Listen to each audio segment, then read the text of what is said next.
The warning we ignored. The Galactic Emperor sat on his throne, surrounded by shimmering banners of 1,000 conquered systems, while his council of admirals and scientists stood nervously before him, staring at the massive holographic projection that hovered in the center of the chamber. The signal they intercepted glowed red against the void, spinning slowly as ancient human symbols pulsed with eerie rhythm, and none of the translators could decode its full meaning except for one word that stood out clear and deliberate. Try. Whispers filled the throne room as the Emperor leaned forward, eyes narrowing as if trying to read something deeper beneath the glowing script. The room went silent as Grand Admiral Caro stepped forward, his armor gleaming with the weight of 100 victories and his voice firm with pride. He said, "Humans have been extinct for over 4,000 cycles. There is nothing left of them but myths and broken satellites. This message is either a ghost in the data or a challenge from scavengers using their mammoth." Emperor tilted his head slowly and asked, "Then what do you recommend we do if this TRY is a threat or warning?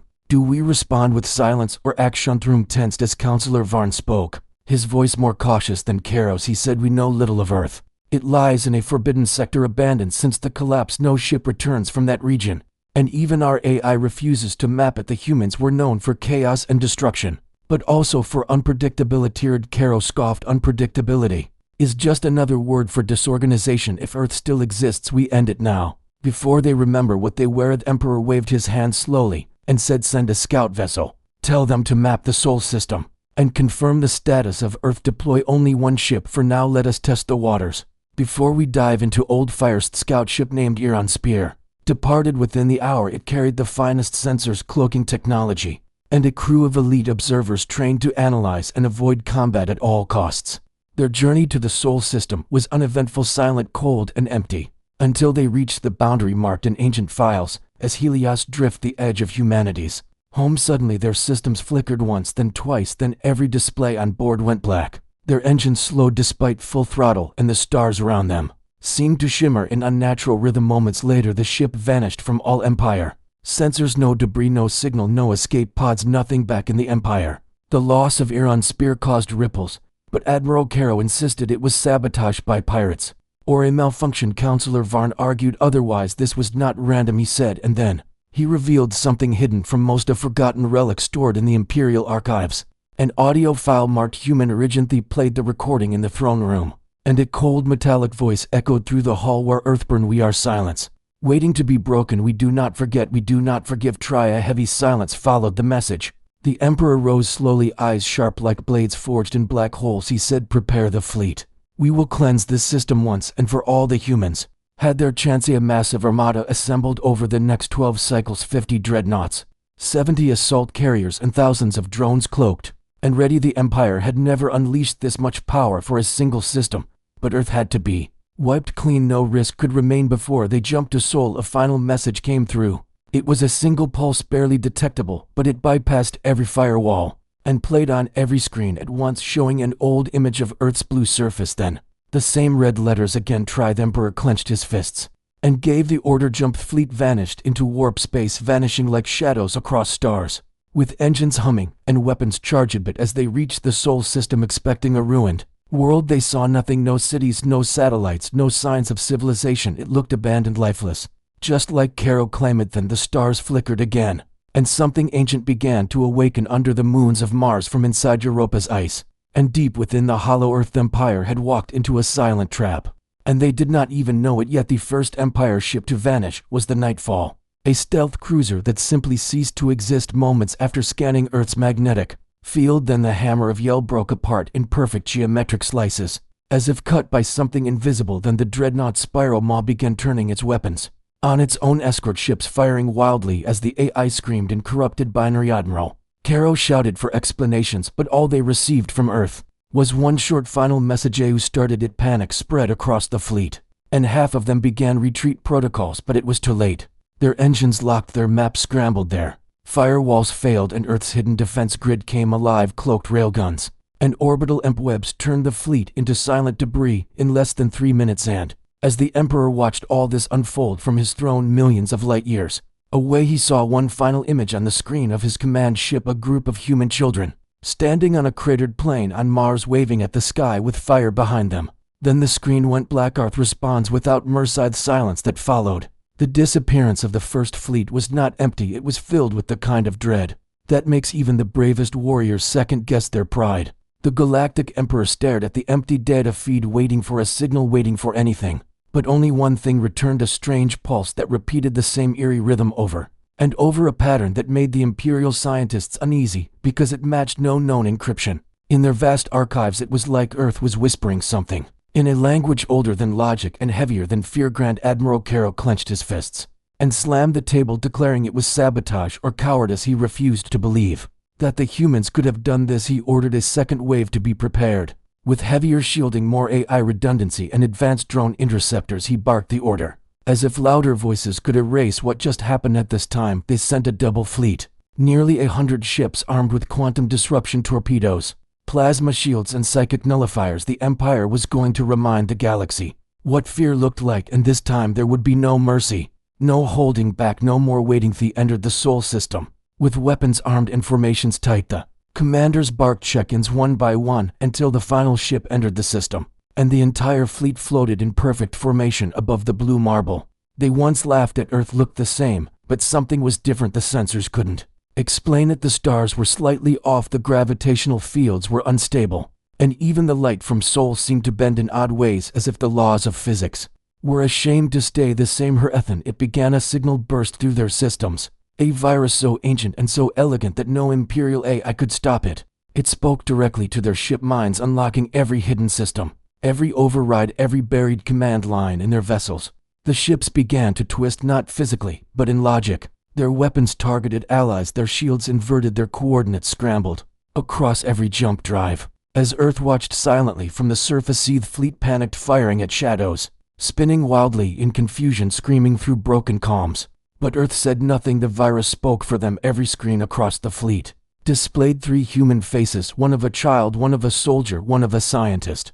And then the word return burned into their vision and would not disappear even after they shut down their power core. Several captains tried to pull out and escape, but their jump drives collapsed before activation, not from attack, but from a frequency pulse.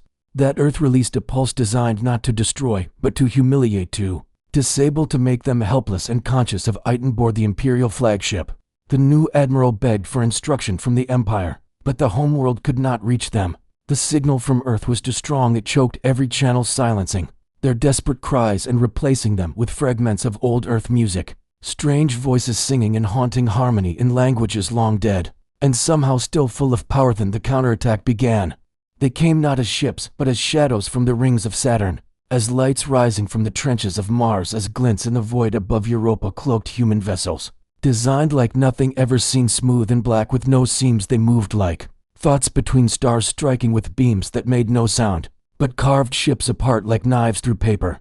And before the Empire could adjust, half their fleet was vaporized. The remaining ships tried to coordinate, but found themselves blind, their own systems refusing commands, their drones turning against them, their AI whispering corrupted fragments like they missed us and they remember, and they have not forgiven. Within 5 minutes of the engagement, over 80% of the fleet was gone, and the rest were either disabled or fleeing blindly across the system, smashing into asteroids or falling into Sol's gravity without guidance.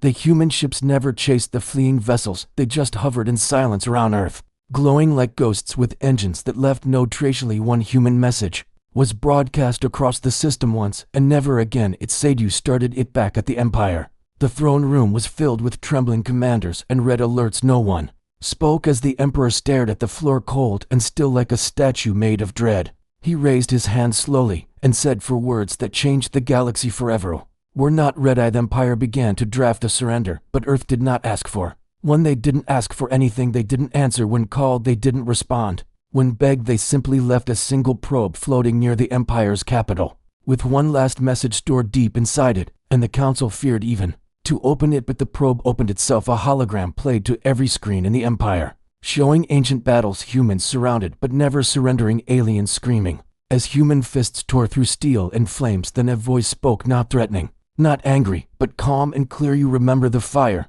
but forgot the spark. We do not conquer, we endure. You took everything and still we remain, and now we are done being silent. And with that message, Earth disappeared again. No ships, no signal, no sign of where they went. But every Empire officer knew they were not gone. They were waiting again, not to destroy, but to remind the galaxy of one unshakable truth: aligning humanity was the greatest mistake they had ever made. The Ghost Fleet and the human curse of the Imperial Academy was never meant to produce spies. It was designed to breed conquerors, diplomats, and scientists.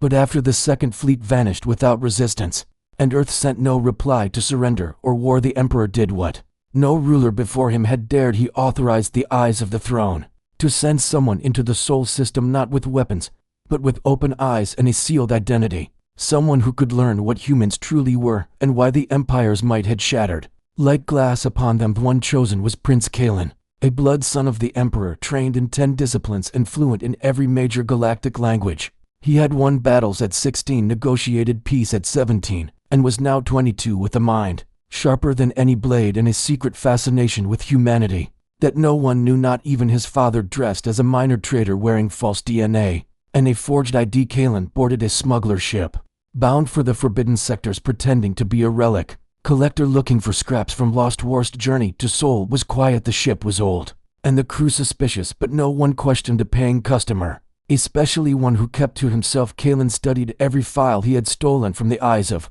the throne, decrypted stories told in whispers, tales of human weapons powered by emotion, of soldiers who could fight through pain that would kill any other species, of minds that adapted faster than machines, and of children born with instinctive fury that defied logic. When they reached Mars, the smuggler ship docked with a floating black market station hidden beneath the sands. Artificial storms kept the area obscured, and deep underground a network of tunnels and chambers pulsed with secret life. Humans were here not just alive, but thriving in shadows, raising families, trading tech, and training for something the Empire could not define. Kalen stepped into this world with caution and curiosity, hiding his lineage and pretending to be a student of lost civilizations. It was in one of these underground chambers that he first saw the child, a girl no more than 8, holding a slab of solid metal. With both hands she stared at it for a moment, then screamed and punched it so hard the sound echoed like thunder. The metal dented visibly, and the humans around her cheered and clapped like it was a normal thing. Kalen stood frozen, unable to process what he saw. The girl's arm had no armor, no enhancements, no visible protection. Yet she had done what most combat droids failed to do. Asked quietly, how did she do that? And the woman beside him answered with pride, that's Lily, she's still learning. Wait until she gets angry. Kalen felt his breath catch, not from fear, but from realization. He had studied physiology and kinetics. He knew what was possible within the limits of muscle and bone. But this was beyond that. This was something primal, something that spoke to a history far older than the Empire, something the Empire had tried to erase. It wandered deeper into the tunnels, finding libraries built into stone halls filled with books and records, not digital, but physical, with pages worn, and titles like The Betrayal of Terra and Voices from the Fire and Forgotten Allies of Earth. He read them in secret, learning how centuries ago the Empire had turned on Earth, not for rebellion, but for being too strong, for refusing to bow when others did, and how humans had stood alone against a coalition of species and still almost won. They had lost not because they were weak, but because they chose mercy, because they refused to become what they fought against, and in return they were wiped from maps and memory, their cities erased, their satellites destroyed, and their history replaced with lies of extinction and madness. On night, Kalen entered a chamber lit by torches, not because there was no power, but because fire made the humans feel connected to something sacred. And there he met an old man sitting by a wall covered in names, alien names, names of species and governments, and empires carved into the stone as a reminder of who betrayed Earth and who stood by in silence. The old man looked at him and said softly, "You are not from here." And Kalen froze, his heart pounding in his chest. The man smiled not unkindly and continued, "You carry the scent of arrogance and regret. I have seen it before. When the first aliens arrived thinking us broken, we welcomed them. They returned with fleets and fire, and still we stand." Kalen dropped to his knees, unable to speak, overcome by shame and awe. He said, "I did not know." And the old man said, "That is the problem. None of you ever do until you see it for yourself." Later that night, Kalen wrote a message using a hidden imperial beacon he carried in a false tooth. He sent it to the Emperor, encrypted and urgent, and with only 6 words: "Who were wrong, they are awake.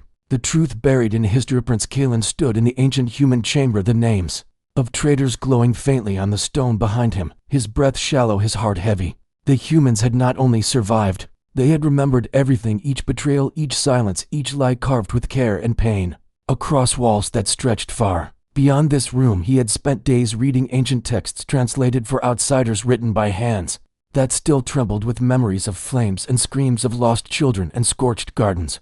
He had once believed history was a tool of empires, shaped to serve rulers, but here he found a history untouched, unpolished, raw, and full of pain. And power, the old man who guided him spoke again, his voice soft, but strong like the wind and dead forests. They called us monsters, then erased us. They feared what they could not control, and instead of understanding they chose fire and shadow and poison. You wonder why we let you live, why we did not burn your empire from the stars, like you did to ours, because we remember mercy even when no one showed it to us. Callan sat beside him, eyes burning with guilt. He had read classified empire documents growing up that called humans unstable, untrustworthy anomalies that broke systems, but none had shown the broken families, the children raised underground, the art carved into bunker walls, the courage it took to hide and rebuild without hope or allies. His people had not defeated Earth, they had betrayed it, and in doing so they had created something even stronger than before. He asked softly, why do you wait? Why not strike us now while we tremble and hide? And the old man smiled, that same haunting smile again. Because you must see for yourselves what you destroyed, because when a thing dies it teaches nothing, but when it forgives it plants seeds, and one day, perhaps those seeds will bloom into something better than conquest. Later Callan was led to a hidden archive deeper than any vault he had ever seen, guarded not by weapons, but by silence. Within it were recordings, memories, testimonies of those who lived through the burning years. He watched in silence as images flickered to life, showing human soldiers holding their ground against impossible odds, refusing to run even as entire continents fell behind them. He saw human doctors operating in the dark with shattered tools and still saving lives. He saw artists painting walls with the blood of lost friends, not in hatred, but in remembrances. Saw children with hollow eyes, learning history not from books but from scars, and yet still smiling, still laughing, still believing in tomorrow. Learned that after Earth fell, a final group of human scientists unleashed a legacy system they called the Ghost Seed, a hidden network of AI and defense drones buried across the solar system, waiting for one signal to awaken, not to attack, but to protect, to remind the stars that Earth was not lost. Only Stinger realized that every time the Empire sent scouts or spies or ships, they triggered tiny fragments of that system, and each time humanity chose to wait a little longer, hoping the Empire would come not with guns, but with Honstian. Still the Empire chose for Callan, left the archive with shaking hands, not because of what he saw, but because of what he felt. Hope and horror living side by side like fire and ice. He returned to the surface of Mars, where he stood alone on the red plains, watching a group of human children train with wooden weapons. Their eyes sharp, their movements fluid, not military, but ancestral. They fought like they were born knowing how to survive. A woman approached him, tall and weathered, with eyes that could see through walls. She said, "You are royal. I can smell the crown in your blood, and yet you are still here watching, listening, learning. Maybe there is hope." After Callan looked at her and said, "I came to spy, but I stayed to witness." And nodded once, then handed him a scroll sealed with wax and fire. It bore the emblem of Earth, not the old blue planet, but a new symbol, a tree growing from ash. She said, "Give this to your emperor. Tell him it is not too late, but that time is running out." Asked, "What if he refuses?" And her face hardened. "Then we will teach his bones what memory means." That night Callan used his final emergency beacon buried in his skin to send a direct transmission to the Imperial throne.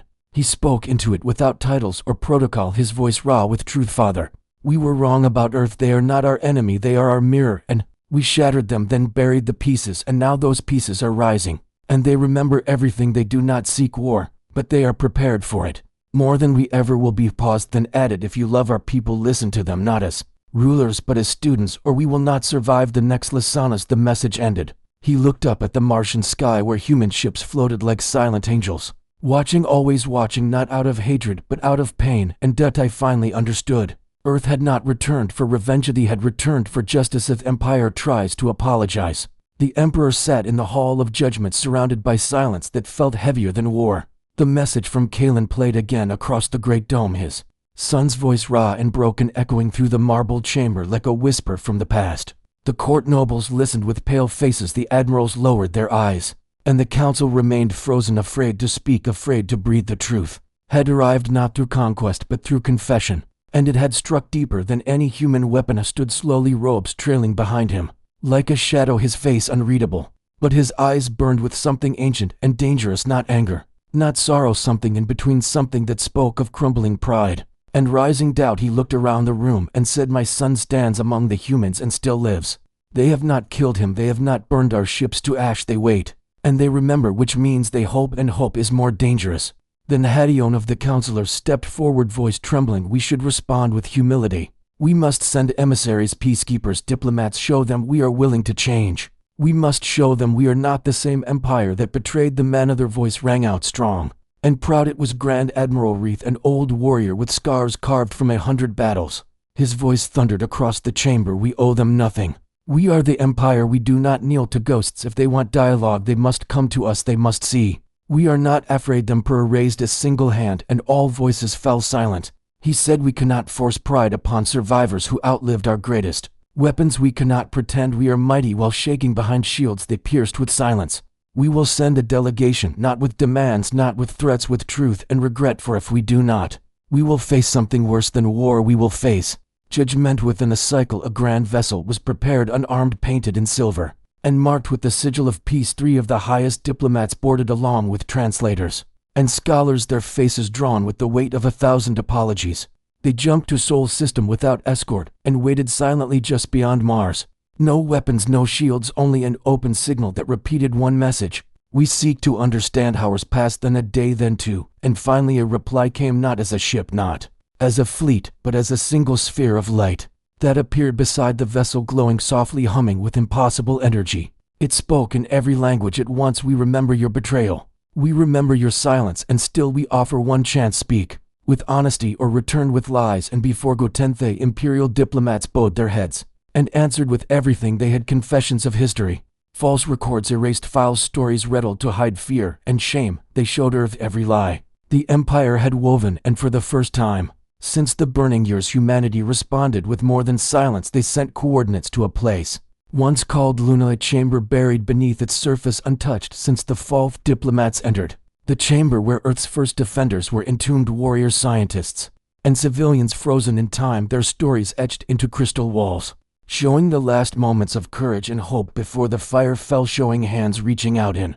peace only to be met with blades, and betrayal, showing the empire's signature stamped onto orders of extermination. And Blockadian of the diplomats fell to his knees, weeping, not from fear, but from guilt, real and raw, not the kind trained in schools, but the kind born from seeing truth that cannot be denied or explained. Meanwhile, across the empire, other things began to change. Reports surfaced of human vessels appearing on the edges of imperial colonies, not attacking, not speaking, only watching. And when those colonies opened channels and offered peace, the ships vanished, leaving behind nothing but a single word etched into stone. Remember, own world resisted a mining outpost known for its brutality and pride. They ignored the signals and fired on a shadow seen near their moon. Within minutes, their weapons turned to dust. Their satellites fell from orbit, and the planet's surface was scorched clean, not with bombs, but with silence. Entire mountains erased, entire oceans boiled away. And when the dust cleared, nothing moved except a single drone hovering above the ruins, blinking slowly, a message pulsing from its core. You chose fire, we returned flame. Back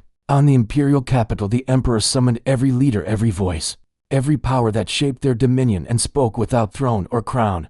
We have stood above others for too long while standing upon lies. We built monuments from silence and expected applause, but Earth has returned, not with conquest, but with memory. And memory is stronger than fear. Held up the scroll Kalen had sent, bearing the mark of the tree grown from ash, and read the words inscribed within it. Do not ask for your surrender, we ask for your truth. We do not seek your destruction, we seek your understanding. We are the children of Earth, and we are not afraid to remember. The chamber fell silent, and then slowly, one by one, voices began to echo through the halls, not in protest, but in agreement. It was time to change. It was time to face the truth. And as the empire turned its gaze toward Earth, not as a target, but as a teacher, something shifted across the stars, not in power, not in fear, but in the way light touched the ruins of old war. Humanity's final judgment. Earthborn council did not sit upon thrones of gold or rule from towers of glass.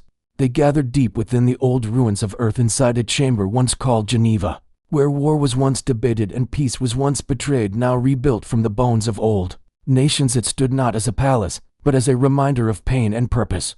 The air was thick with history and the silence of those who had carried too much. For too long above them hung the shattered remains of the first satellite to fall during the betrayal. It had been left there on purpose, cracked and blackened, orbiting like a ghost. The council sat in a ring of stone, not as rulers, but as survivors, warriors, scientists, builders, poets.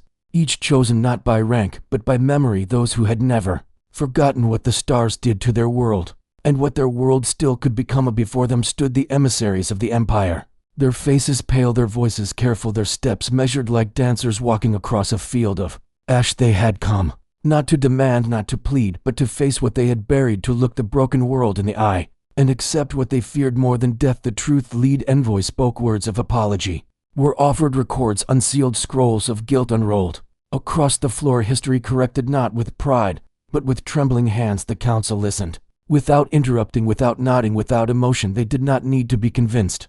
They needed to be respected. When the envoy finished, the chamber remained still until one human rose, a woman with silver hair and eyes like molten stone. She stepped forward and said, "You erased our name, you erased our sky, you erased our children from every record, and then you called us monsters when we learned to survive without you." The envoy bowed deeply, but the woman continued, "You say you want peace, you say you understand, but we know what understanding means when it comes too late. And to quiet we gave you silence, and you gave us fire. We gave you warnings, and you answered with fleets. So now we offer you what you fear most, justice, not revenge, not rage, justice." As lights dimmed and a hologram bloomed above the council, an image of every world touched by the Empire, every race, every species, every act of betrayal layered like scars across a galaxy of silence.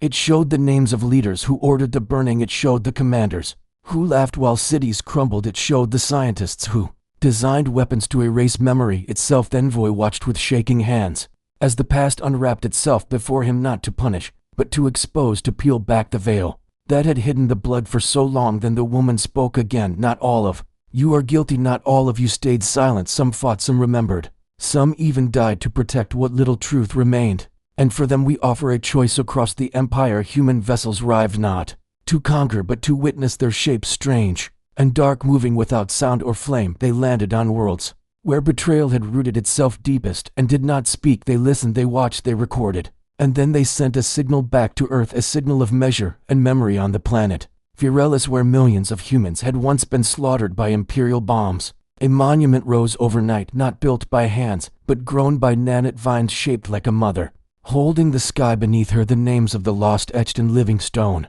And beside it an offer to the local people: share this story, or silence it. Your history begins again today in the Empire's capital planet. A different ship arrived, unlike any other. Sleek and silent, it descended into the heart of the palace. Without resistance, doors opened, and out stepped three humans, not soldiers, not diplomats, judges of the Earthborn Council, wearing armor made not of steel, but of memory, woven from the symbols of every fallen Earth city. They were here not to speak, but to watch. Emperor himself came to meet them, walking without guards, without crown, without mask. He stood before them and lowered his head, saying, "Not as ruler, but as a man. I remember now, and I am ready to face what comes." One of the human judges stepped forward and held out a small cube glowing with slow blue light. Inside was a record of every act of betrayal and every name written in silence.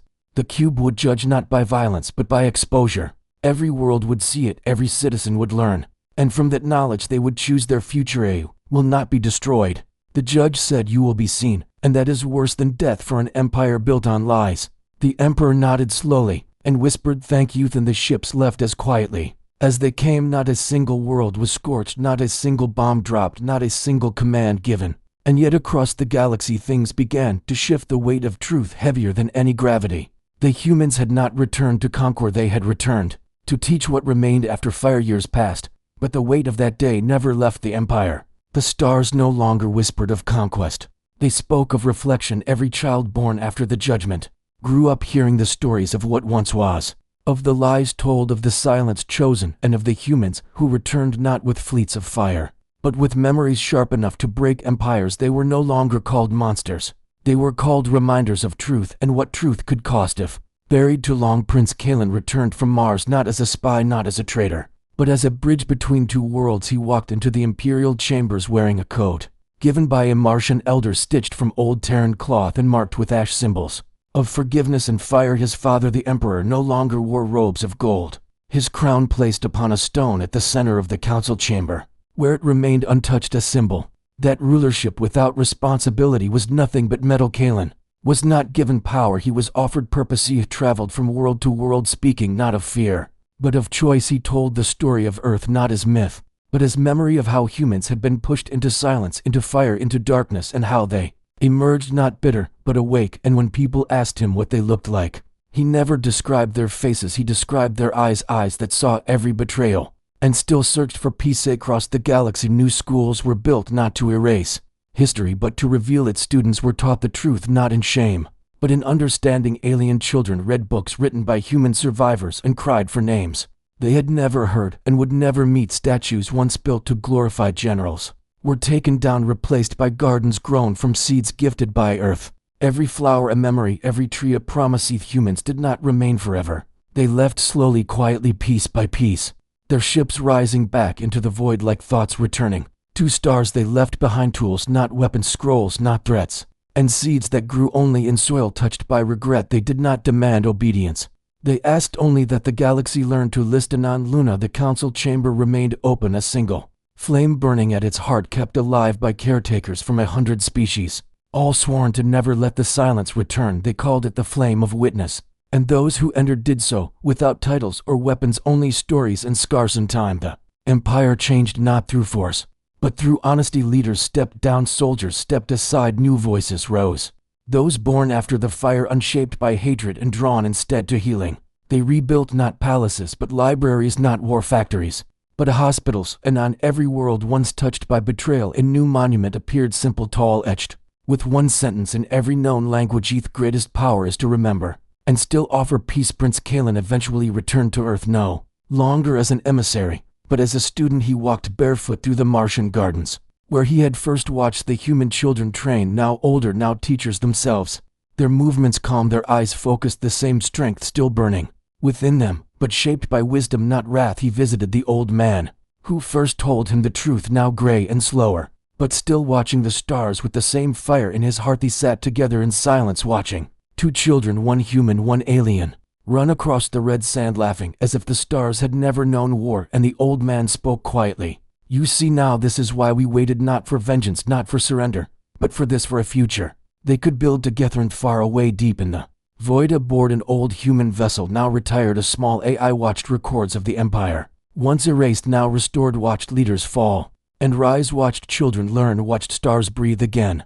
And in a voice made of memory it whispered, "This is what remains after fire, not ashes, not ruins, but choice." A new age had begun, not born from fear, not enforced by force, but chosen by those who remembered what fire had taken, and what it must never take again. Humanity had returned, not to rule, but to remind, and the stars would never forget again. After memorized stars whispered once more, but this time they did not speak of war or empires or conquest. They whispered of healing, of long silence, broken with courage, and of a species once buried, rising, not to destroy, but to remember. Earth was no longer just a world. It was a mirror held to every corner of the galaxy, forcing kings to see their masks, and scholars to hear their own. Least empire did not collapse, it transformed. Its people chose to face what they had denied. They listened to the voices once drowned in fire.